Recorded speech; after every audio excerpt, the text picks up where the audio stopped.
See, what happened was there were two temples nearby, and both were looted, Sri Purandan and Sutamalli, and there was always this confusion of which was from which. And the photo documentation was so pathetic that we and our scholar levels of our department was so pathetic.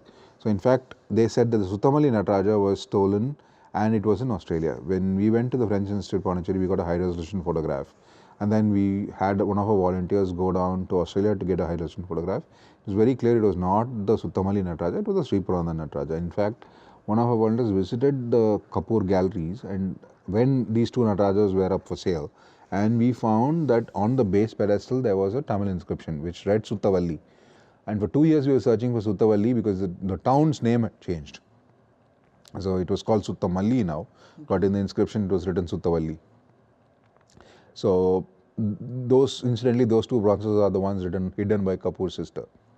So once we managed that this was the same, we started writing to the Australian media to say that, because we already had success with the Viddhachalam Ardhanari, where we had proved the match. So the Australian media at least was taking us seriously. So when we went and wrote to that, the then curator of the National Gallery of Australia, he said there are hundreds of Natarajas, everything looks the same, you guys don't know which one is from which. So instead of replying to him directly, we did a match where we mapped every broken, the 33 areas we could find the match, and we put it on YouTube. And it was the ultimate embarrassment, and within a month, the Nataraja came back.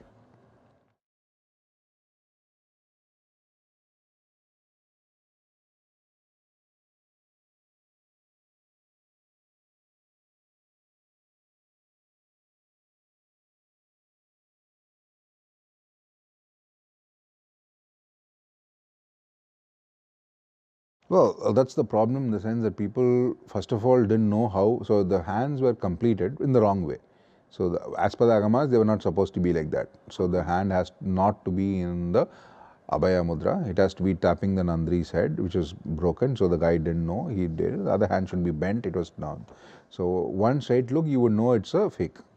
Number two, how did the people realize it? And they didn't even make a fuss.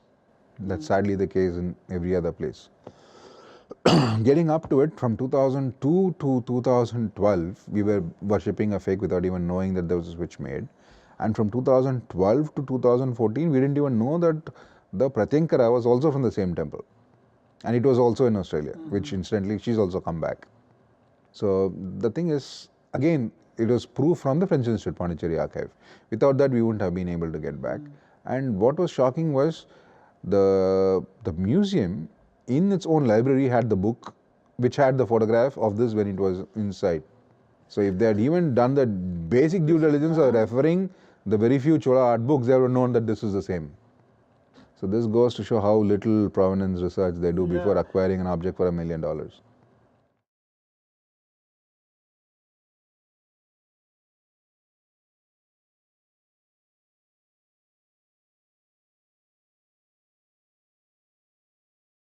The temple management, definitely yes. In fact, but then I think one of them has passed on. Okay, even the priest would have been involved, right? Because he would have been able to see the difference, between the fake and the. See, what they claim is if it's binam, if they say it's broken, we can change it, which is stupid because you can't change a 1,000-year artifact just like that. In fact, we have now, there is apparently a written instruction that says that if it's binam, you have to get the permission, and even then you have to install it in the outer praharam, outer confines.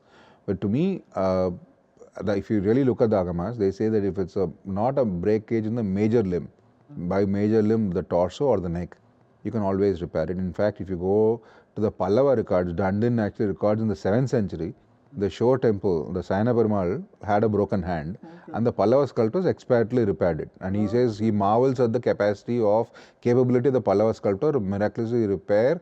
He can't even find it. He says, I'm standing there looking at it, I can't find the crack. So it says that it can be done. So the thing is, if it's bronze, you can always make a. So I feel that it's more a ruse to make quick buck. But then what was interesting was even after we pointed this out, it took 2 years for it to come back.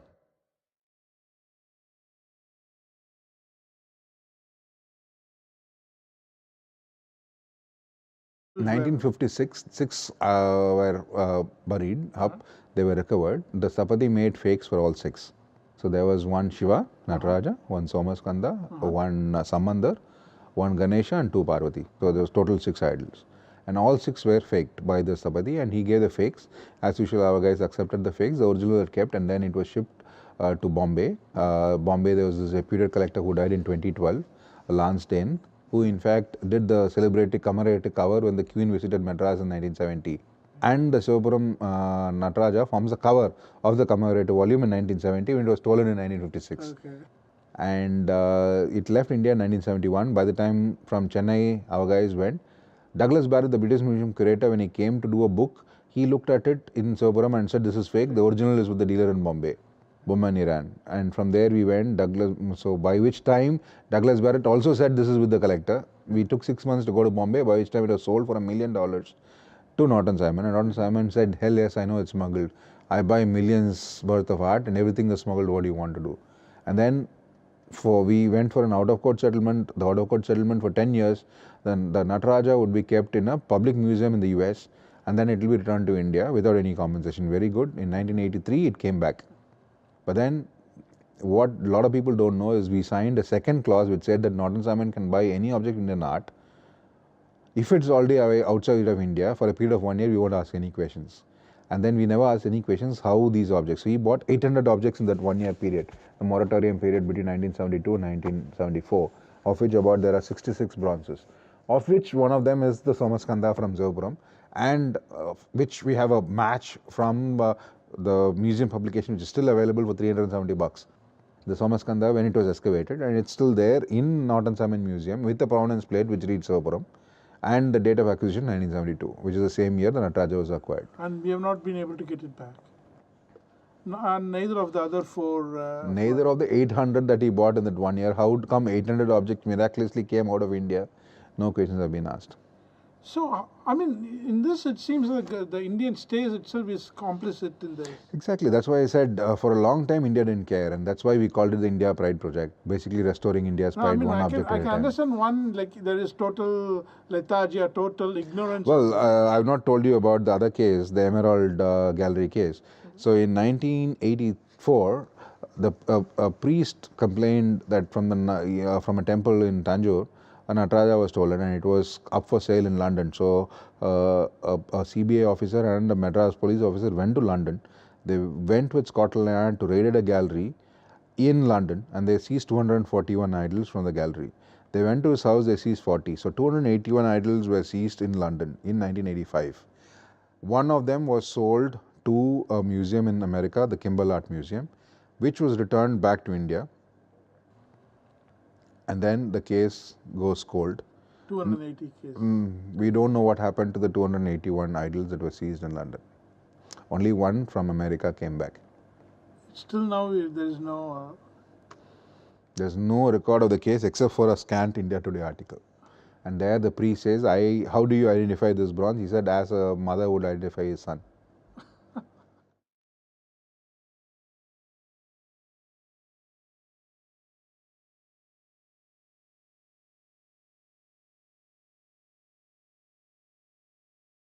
It takes months and hours to basically work, because India is so diverse.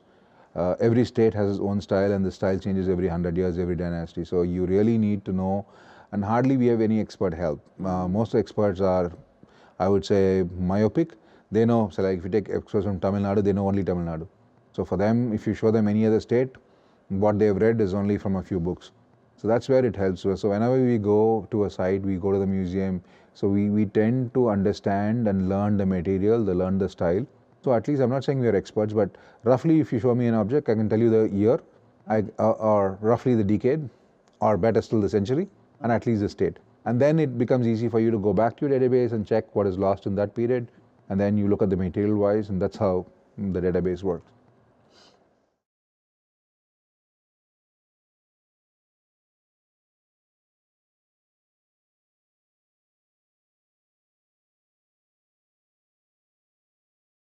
Well, I would say that the government ought to do, other governments are doing it, and there is a clear example. And in fact, Italy does offer this training to other government organizations as well. So they're willing to share their knowledge only to government organizations. And there are a lot of international conventions that happen, but we hardly see anybody from India officially there. So they are not, they are about 20 years behind in their understanding of the global perspectives in terms of antiquity, smuggling, and how the international community is reacting to it. I am sure they don't even know there are 55 free ports all over the world with art storages.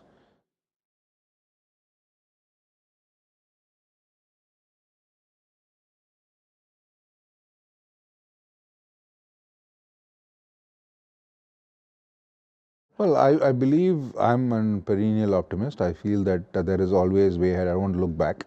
We could have done much more if we had had the support. Definitely, yes. We could have doubled. In fact, I would have promised an idle vapacy in every state every month in the 5 years of the rain, because that was the level that is being going on. But I think going forward, I think it's highly important that we train people, key newcomers at least, who are not looking at this as a punishment post, and then each state can have this restitution officer who basically will collect all the FIRs like what we are doing, and then report on a periodic basis what's happening, because that is what is lacking. But the seized objects list was not even shared to the states.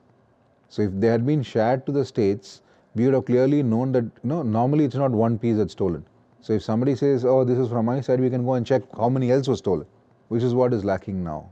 Like in the Chandavaram side, we now know that Australia returned the Buddha frieze. It was stolen from Chandavaram. We thought it was from Amaravati, it's from Chandavaram.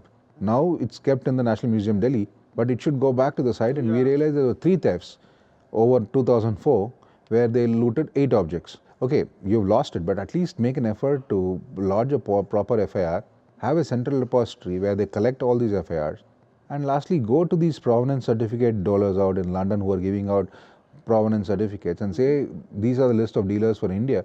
What have you given him certificates for the last 10 years? No, implicate them in the case and get a list. So you have this database of what has been certified as not stolen from India, and then go after them. So I think a lot more can be done, and I feel that yes, it will be done.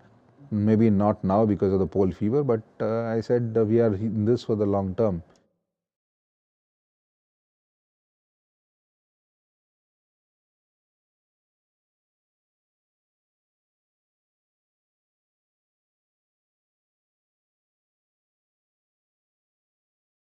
Very true. I think it's high time we have a national level, a proper art squad, which is something that is long overdue. Because if you realize, even in a state like Tamil Nadu, if the main custodian, the Hindu Religious Endowment Board, has come on appeal and said, I have lost 2,000 odd sculptures, of which, let's say, half of it can still be tracked, we have not lost hope.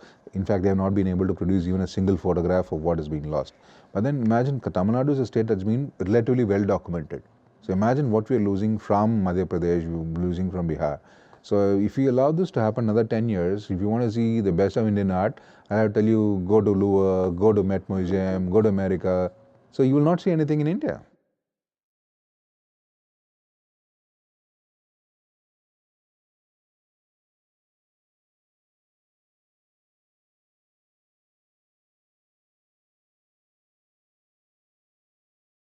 I think there has to be a national squad at the first time, and then we need to push for early restitution of objects, and we need to have the balls. I don't know if I'm allowed to say that, to say that this is an object from India. Show me the proof, and then you can keep it. Otherwise, return it back to India, which is what Riyali is doing. He says, "I don't care." The problem is wherever we go, like even Australia, after returning all these high net worth pieces, we have got robber photos where people have shown, we have got photos where Subhash Kapoor has offered objects with a veshti behind, a dhoti behind, a lungi behind. They don't want to return that. They want me to prove where it was stolen from. And to me, it's ridiculous because it is a stolen object. It's got the same fake provenance for which you have returned other objects. So the same paper trail is there. You know it's fake. You got proof that it was recently smuggled out of India. You got the paperwork showing how it left India, but you don't want to return it. That's because diplomacy. So, and long term, India has to consider one more thing in the sense that we have so much of stock in our museums. We could give one Chola bronze, for example, to every national museum in the world, major country, and still have stock left. And so you kill the market. And you don't need to give it free, you give it on a long term loan. In return, you get an object back. I feel that the government should do an immediate audit of what it has. And just seeing idle is not going to help. Somebody has to match with photographs of 1950s and 60s to say that is this idol there. And that has to be a person of repute. And that has to be documented on an affidavit. Because we have seen people giving fake reports. People have flown to London and given fake reports. They should give a sworn affidavit in court, and tomorrow if they lie on it, they should be charged. So with power, there also has to be accountability. Today, all these ASI, HRNC have power but no accountability. So once they go in court, they can't lie.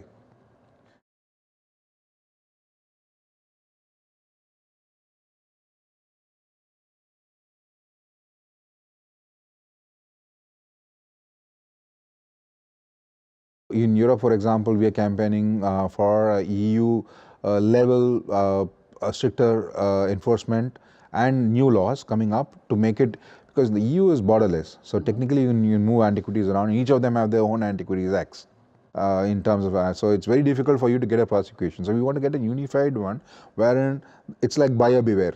So we want to bring up to say that if you are a buyer, you need to have all your documents in order. Don't ask the source country, because obviously they are a long way to go.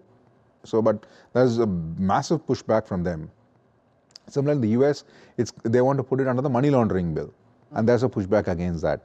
So if somebody buys a painting, I don't want to name it, for $450 million, you know that where is the money going, and today it can go anywhere. So I think the world at large need to know that this is not pure art.